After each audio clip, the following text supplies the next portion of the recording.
Welcome to another episode of Microsoft Knowledge Nuggets here on M365 FM. I'm your host, Mirko Peters. Today's topic is one that almost everyone in Azure has heard of, but few people can actually explain in plain English. It's Azure Event Grid. So what exactly is Event Grid? Is it just another messaging service, or is it something completely different? By the end of this episode, you'll understand what Event Grid actually is, why event-driven architecture matters, and how to think about it using a simple smart home analogy. Imagine your phone didn't have push notifications and had to wake up every 2 seconds to ask the email server, "Do I have any new emails?" Then it gets a response, no.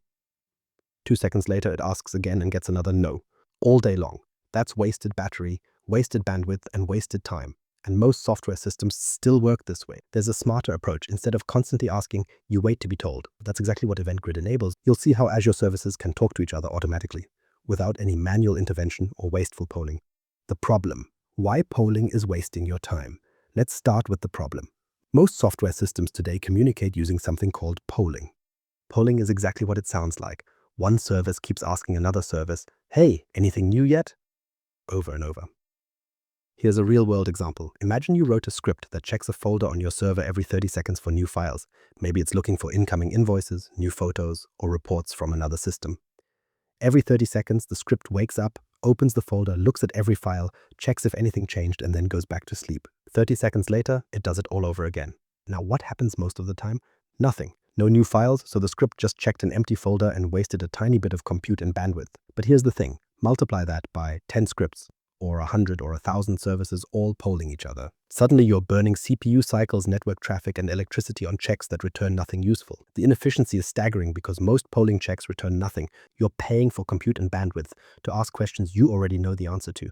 And the worst part is, the more responsive you want your system to be, the more often you have to poll. Want near real-time reactions, you need to check every second, which means 86,400 empty checks per day for nothing. Now contrast that with an event-driven approach. Instead of asking anything new, over and over, you simply say, "Tell me when something happens. Don't make me keep asking." It's like the difference between refreshing your inbox every 2 seconds and getting a push notification. One is constant work, the other is waiting to be told. So if polling is wasteful, what's the better way? That's where Event Grid comes in. What is Event Grid, the smart home hub? Today's topic is Event Grid. What exactly is it? Is it just another Azure service, or is it something much bigger? Here's the simplest definition. Event Grid is a fully managed event routing service in Azure. That's a mouthful, so let me say it in plain English. Think of Event Grid as the central hub in a smart home. In a smart home, you have sensors everywhere. Motion sensors in the hallway, door sensors on the front door, temperature sensors in the living room. Now imagine if each sensor had to talk directly to every device it needed to trigger. Your motion sensor would need to know about the hallway lights, the alarm system, and the thermostat. The door sensor would need to know about the doorbell, the security camera, and the welcome mat light. That's a mess. Every time you add a new device, you'd have to rewire everything. But in a real smart home, all those sensors talk to a central hub. The motion sensor just says, "I detected motion." It doesn't know or care what happens next. The hub decides. It turns on the lights, triggers the alarm, and adjusts the thermostat. The sensor doesn't know who's listening. The lights don't know who triggered them. They just trust the hub. That's exactly what Event Grid does for your Azure services. When a file is uploaded to blob storage, it doesn't need to know which service should process it. It just publishes an event to Event Grid. Then Event Grid routes that event to whatever services are listening. There's maybe an Azure function that generates a thumbnail, a logic app that sends a notification, and a storage queue that archives the event. The publisher doesn't know the subscribers, and the subscribers don't know the publisher. They just trust Event Grid to route the message correctly. And the pricing model, it's pay per event. The first 100,000 operations each month are free. So for most small to medium workloads, it costs essentially nothing. You're not paying for idle infrastructure. You're only paying when something actually happens. Now let's break down the pieces that make this work. Because Event Grid isn't just one thing. It's a collection of building blocks that work together. The building blocks, events. Let's start with the most basic piece, the event itself. An event is simply a notification that something happened. That's it. It's not the data itself. It's a signal that says, "Hey, this thing just occurred." Think of it like a doorbell. When someone rings your doorbell, you know someone is at the door. But the doorbell doesn't tell you who it is, why they're there, or what they want. It just tells you someone is there. You have to go look for yourself. Events work the same way. A blob-created event tells you that a file was uploaded to a storage container, but it doesn't contain the file itself. It just says, "A file was uploaded. Here's the name. Here's when it happened. Go check it out if you need to." Now, when Event Grid sends an event, it follows a specific format. You get a few key pieces of information. The event type tells you what happened. It could be blob created or blob deleted or resource write success. The subject tells you what resource it happened to. That's the exact path to the file or the resource ID. The event time tells you when it happened. An ID is a unique identifier for that specific event. And a small data field contains a few extra details like the file size or the URL to the blob. Notice I said small data field. That's important. Events are lightweight. They carry just enough information to tell you something happened and where to look. They don't carry the full payload. If you need the actual file, you go get it. The event just points you in the right direction. This is a key difference between an event and a message. A message carries a payload. It's like a letter in an envelope. The letter contains the actual content. An event is more like a postcard. It says, "I'm here, come find me." Events are notifications. Messages are deliveries. So events are the signals. They're the something happened announcements. But where do they actually go? They don't just float around in the cloud hoping someone picks them up. They go to a topic. Topics, where events get published. What exactly is a topic? Think of it as a mailbox for notifications. Publishers send their events to a topic, and the topic holds them until they're routed to the right place. Simple as that.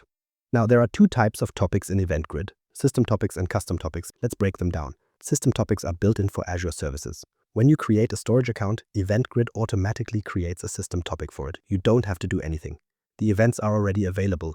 You can subscribe to them right away. Same with Azure Resource Manager, Event Hubs, and many other services. These are the plug-and-play topics. They just work. No setup needed. Custom topics are for your own applications. Let's say you built a custom ordering system. You want to publish events when an order is placed. So you create a custom topic, and your application sends events to it. Then any subscriber can listen for those events and react accordingly. You control the topic. You control the events. Here's a smart home way to think about it. Topics are like channels on a radio. You have a motion alerts channel, a temperature changes channel, a door open channel.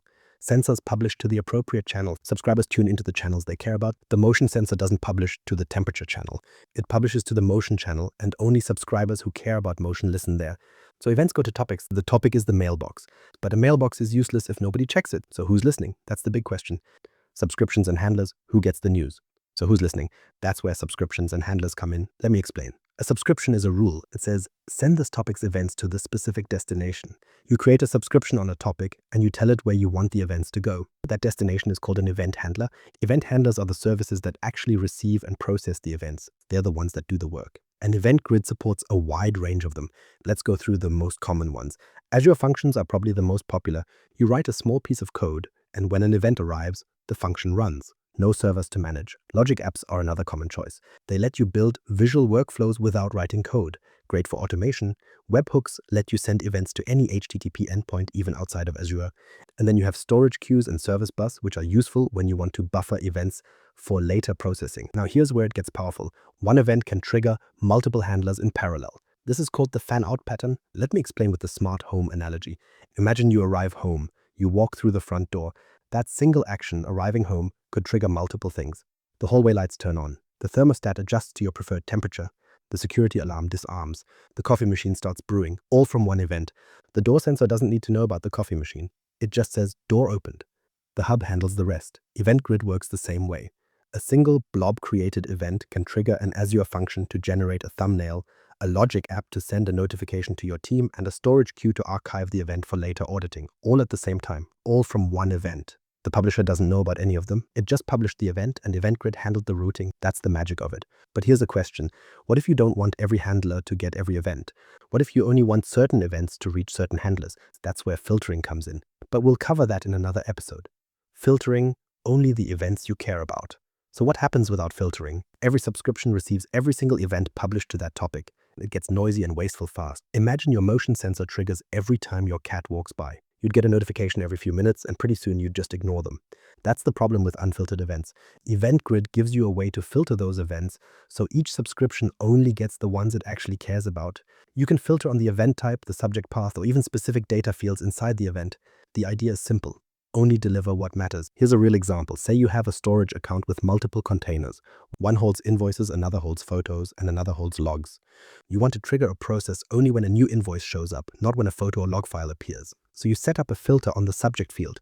The subject contains the full path to the blob. You tell Event Grid to only match subjects that start with pash, blob services, default, containers, invoices. Now only files uploaded to that invoices container trigger your handler. Photos and logs are ignored completely. You can also use prefix and suffix filtering. Maybe you only want to trigger on files ending with post PDF or files that start with urgent. Event Grid gives you that control without any extra code.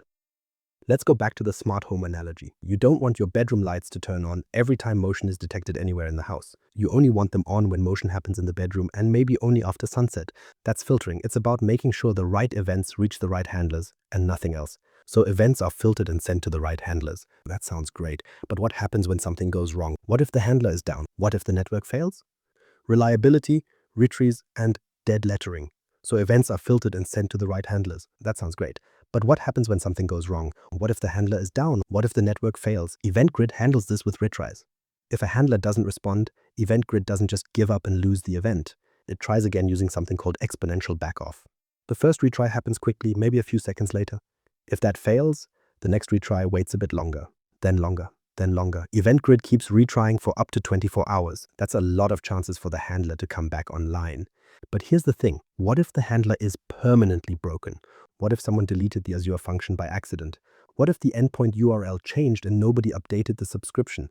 After 24 hours of retries, Event Grid still can't deliver. So where does that event go? That's where dead lettering comes in. Dead lettering is your safety net. You configure a storage location, usually a storage queue or a blob storage container.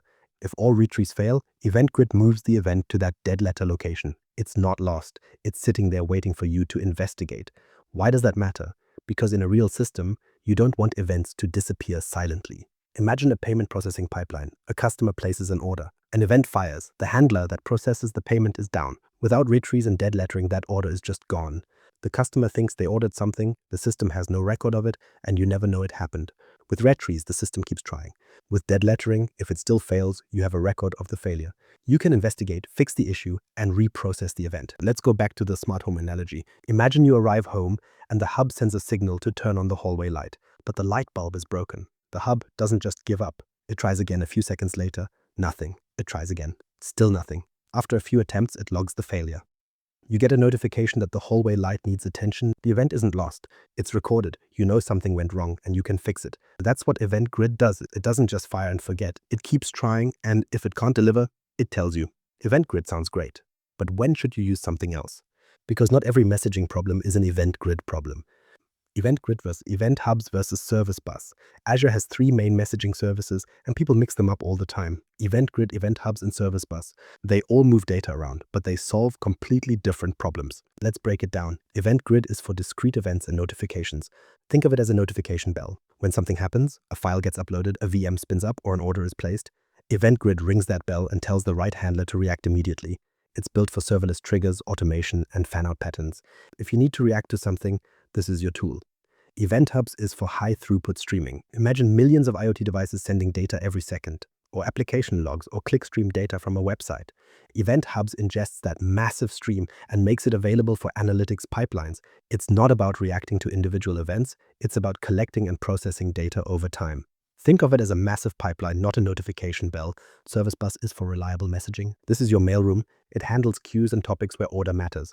Payment processing, order fulfillment, any scenario where you need guaranteed delivery, first in, first out ordering, or transactional messaging. Service Bus ensures nothing is lost and everything stays in sequence.